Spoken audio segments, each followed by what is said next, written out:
हम लोग आराम से रात को सो रहे हैं क्योंकि हमारे सैनिक रात भर जग रहे हैं।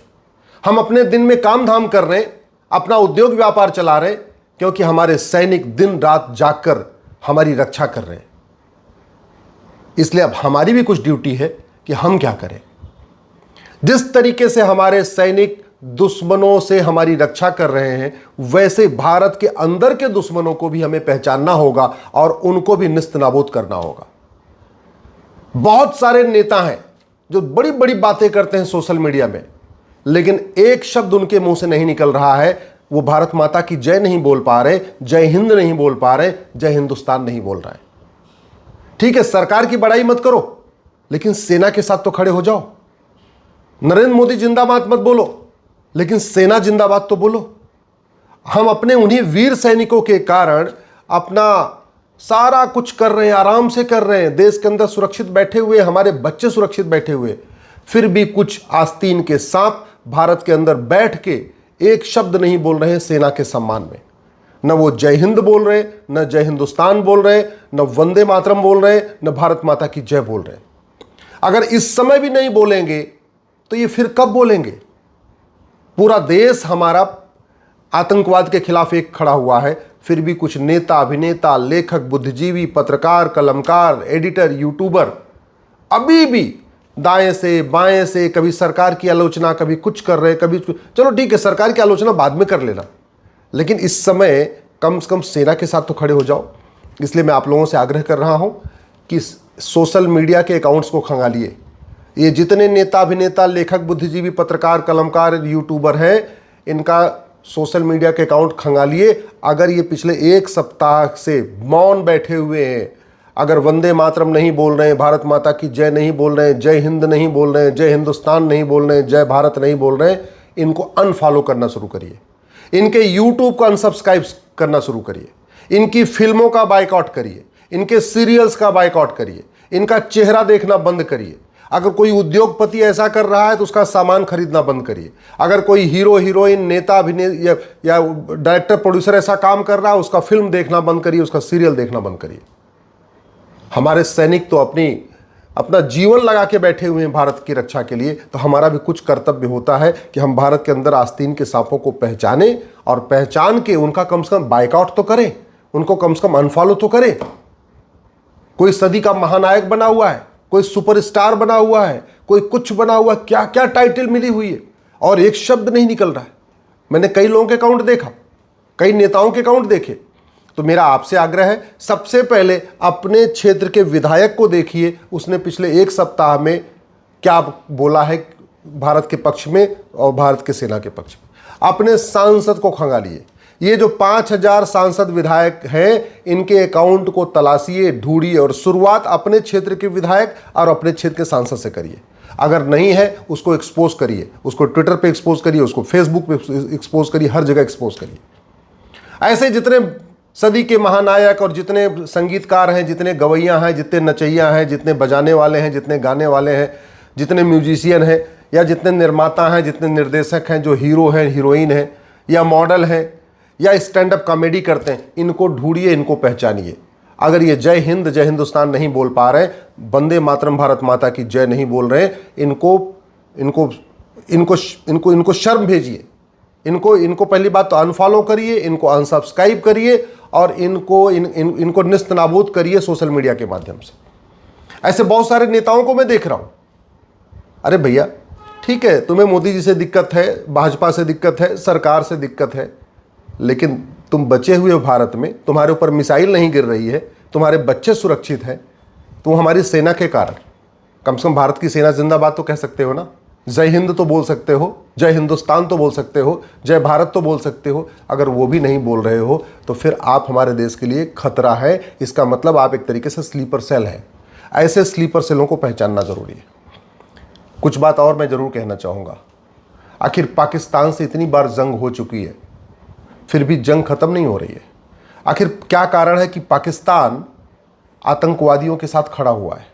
क्या कारण है कि पाकिस्तान का सेना अध्यक्ष वही भाषा बोल रहा है जो मदरसे के मौलवी बोलते हैं, जो आतंकवादी बोलते हैं? मुनीर का वीडियो मैंने भी देखा है, किस तरीके से बार बार अल्लाह, बार बार खुदा, अल्लाह खुदा, अल्लाह खुदा, अल्लाह की जंग है, हम अल्लाह की जंग लड़ रहे।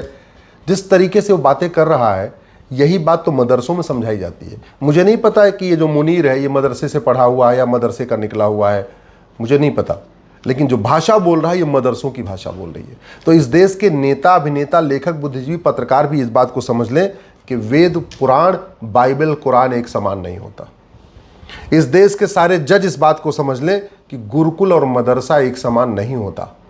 इस देश के सारे बुद्धिजीवी, सारे लेखक, सारे जो एडिटोरियल लिखने वाले हैं, सारे पत्रकार, कलमकार, यूट्यूबर समझ लें कि आतंकवाद का एक देश होता है और आतंकवाद का एक तालीम का सेंटर भी होता है। सबसे बड़ा हमारे लिए जो खतरा है वो कन्वर्टेड हिंदू है। जो आए थे आतंकवादी, जिन्होंने हमारी 28 बहन बेटियों का सिंदूर उजाड़ा, वो कौन थे? कन्वर्टेड हिंदू थे।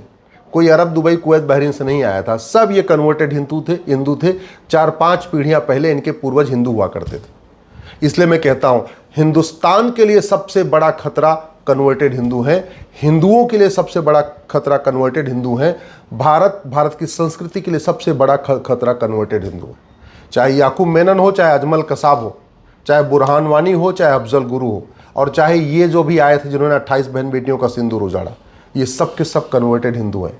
वो मुनीर जो सबके अंदर जहर भर रहा है, वो भी कन्वर्टेड हिंदू है। पाकिस्तान के सारे सैनिक कन्वर्टेड हिंदू हैं। 15वीं शताब्दी में भारत, पाकिस्तान, अफगानिस्तान, बांग्लादेश, मालदीव में एक भी गैर हिंदू नहीं था, सब के सब हिंदू थे। तो हिंदू जब खत्म होते हैं तो हिंदुओं के प्रति दुश्मनों की संख्या बढ़ती है। स्वामी विवेकानंद जी ने ठीक ही कहा था कि एक हिंदू कम होता है, कन्वर्ट होता है, तो एक हिंदू कम नहीं होता है, बल्कि हिंदुओं के लिए एक नया दुश्मन खड़ा हो जाता है। और आप देख लीजिए, हमारे लिए जितने आतंकवादी संगठन है उसमें ज़्यादातर कन्वर्टेड हिंदुओं के आतंकवादी संगठन है। जब लगभग सारे के सारे आतंकवादी कन्वर्टेड हिंदू हैं। और एक तो हमारे लिए बाकायदा कन्वर्टेड हिंदुओं का देश खड़ा हो गया है। पाकिस्तान कन्वर्टेड हिंदुओं का ही देश है ना, और आज हमारे लिए सबसे बड़ा दुश्मन बना हुआ है। एक के बाद दो, दो के बाद तीन, कितनी जंगें हम लोग लड़ चुके हैं। तो ये कन्वर्जन हमारे लिए बहुत बड़ा खतरा है। मैं ये आपको ये बताना चाहता हूँ। और कन्वर्जन अभी भी बंद नहीं हुआ है, भारत में बड़े पैमाने पे हो रहा है। 1,500 हिंदू परिवार प्रतिदिन कन्वर्ट हो रहे हैं। 1,500 हिंदू परिवार का मतलब लगभग 10,000 हिंदू प्रतिदिन कन्वर्ट हो रहे हैं। इसका मतलब लगभग 40 लाख हिंदू हर साल कम हो रहे हैं। ये हमारे लिए बहुत बड़ा खतरा है। और इसको ये तभी रुकेगा जब सबसे पहले हमारे माननीय सुप्रीम कोर्ट के जजों को समझ में आ जाए कि धर्म अलग होता है, रिलीजन अलग होता है। जब ये तभी रुक सकता है जब सरकार के साथ साथ माननीय सुप्रीम कोर्ट के जजों को समझ में आ जाए कि फ्रीडम ऑफ रिलीजन का मतलब फ्रीडम ऑफ कन्वर्जन नहीं होता। ये जो भारत के लिए खतरा बढ़ रहा है, जो धर्मांतरण का, जो आने वाले टाइम में बहुत बड़े हमारे लिए और भी बड़ा खतरा बनने वाला है, वो इसलिए भी हो रहा है कि हमारे सुप्रीम कोर्ट के जजों ने संविधान की गलत व्याख्या कर दिया। फ्रीडम ऑफ स्पीच को उन्होंने फ्रीडम ऑफ हेट स्पीच को भी फ्रीडम ऑफ स्पीच मान लिया है। फेक स्पीच को भी फ्रीडम ऑफ स्पीच मान लिया है। कन्वर्जन को फ्रीडम ऑफ रिलीजन मान लिया है। और आर्टिकल 30 जहां लिखा हुआ था एजुकेशन इंस्टीट्यूशन खोलने का अधिकार है, उसको उन्होंने मदरसा मान लिया। भारत का संविधान मदरसा खोलने की इजाजत नहीं देता है। आर्टिकल 27 साफ साफ कहता है मजहब को प्रमोट करने के लिए 1 रुपए खर्च नहीं होगा। और मदरसा मजहब को प्रमोट करता है। मदरसा मानवता को प्रमोट नहीं करता। मदरसा इंसानियत को प्रमोट नहीं करता। मदरसा केवल और केवल मजहब को प्रमोट करता है। आर्टिकल 28 कहा जा रहा है कि सरकार के द्वारा मान्यता प्राप्त या सरकार के द्वारा चलाए जाने स्कूलों में कोई रिलीजियस टीचिंग नहीं होगी, मजहबी टीचिंग नहीं होगी। मदरसों में मजहबी टीचिंग होती है। जब मदरसों में मजहबी टीचिंग होती है, फिर मदरसा बोर्ड को सरकारों ने क्यों मान्यता दिया? और सरकारों ने अगर मान्यता दे भी दिया वोट के चक्कर में, तो सुप्रीम कोर्ट ने क्यों मान्यता दिया? इसके लिए सबसे बड़ा दोषी हमारा सुप्रीम कोर्ट है। और वो जज है जिनको लगता है गुरुकुल और मदरसा एक समान होता है, जिनको लगता है कि हमारा संविधान मदरसा खोलने की इजाजत देता है। अगर ये मदरसे नहीं बंद हुए तो ये संविधान खत्म हो जाएगा। ये मदरसे नहीं बंद हुए तो भारत का लोकतंत्र खत्म हो जाएगा। अगर ये मदरसा बंद नहीं हुआ तो सेकुलरिज्म खत्म हो जाएगा। अगर ये मदरसा नहीं बंद हुआ तो इक्वलिटी, जस्टिस, लिबर्टी, फ्रेटर्निटी का कॉन्सेप्ट खत्म हो जाएगा। संविधान के लिए जो सबसे बड़े खतरे हैं वो मदरसे हैं, जहां वही बातें सिखाई जा रही हैं जो मुनीर बोल रहा है। भारत की। और सबसे बड़ी बात ये, मदरसा भारत का हो या पाकिस्तान, अफगानिस्तान का हो या बांग्लादेश का, मदरसों का सिलेबस कॉमन होता है, करिकुलम कॉमन होता है। मदरसों में ऐसा नहीं है कि भारत में मदरसों में कई अलग बात पढ़ाई जाती है, पाकिस्तान के मदरसों में अलग बात पढ़ाई जाती है। अगर वो कहते हैं ना, तुम कितने अफजल मारोगे हर घर से अफजल निकलेगा, वो इसलिए कहते हैं क्योंकि मदरसों से अफजल ही निकलेगा। मदरसों से अब्दुल कलाम नहीं निकलेंगे, मदरसों से वीर अब्दुल हमीद नहीं निकलेंगे, मदरसों से सोफिया कुरैशी नहीं निकलेंगी, मदरसों से तो बुरहान वानी निकलेगा, अफजल गुरु निकलेगा, याकूब मेनन निकलेगा, या मुनीर निकलेगा, आतंकवादी निकलेंगे, जिहादी निकलेंगे। इसलिए अगर भारत को बचाना है तो मदरसों को बंद करना पड़ेगा।